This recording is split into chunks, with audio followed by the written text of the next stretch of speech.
DJ आकाश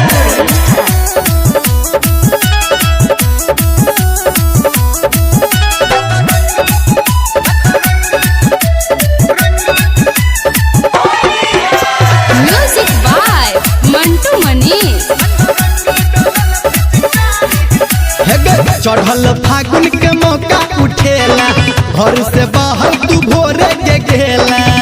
DJ आकाश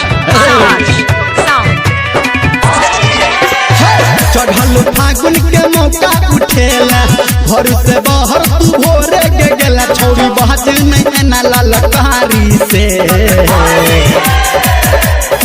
गे तोहर भीजल छौ पूरा सारी, कत रंग डोला पिचकारी से। तोहर भीजल छौ पूरा सारी, कत रंग डोला पिचकारी से। तोहर भीजल छौ पूरा सारी, कत रंग डोला पिचकारी से। डीजे आकाश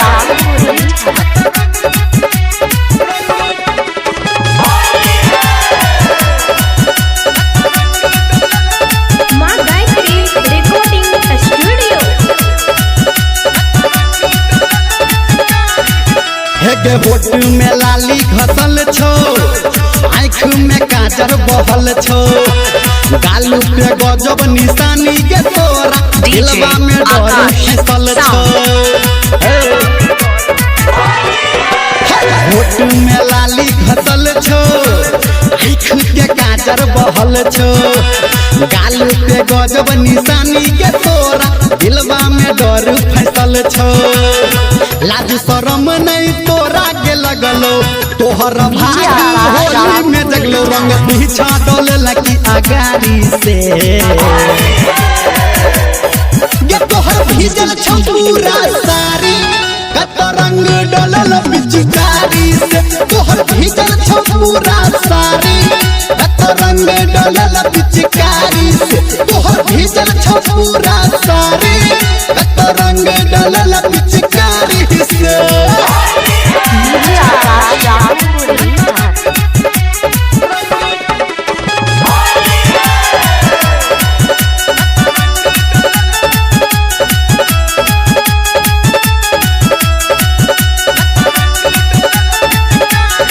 गे तोरा देह में लागल छौ गरदा, कोनो बज्जर खसल कहू गे मरदा।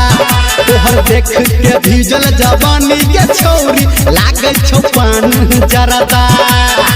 डीजे आकाश देह में लागल छौ गरदा, कोनो बज्जर खसल कहू गे मरदा।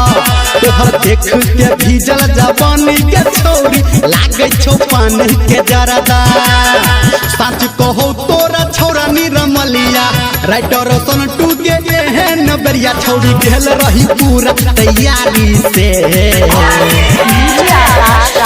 गे तोहर भीजल छौ पूरा सारी, कत रंग डोलल पिचकारी से। तोहर भीजल छौ पूरा सारी, कत रंग डोलल पिचकारी से। तोहर भीजल छौ पूरा सारी, कत रंग डोलल पिचकारी से।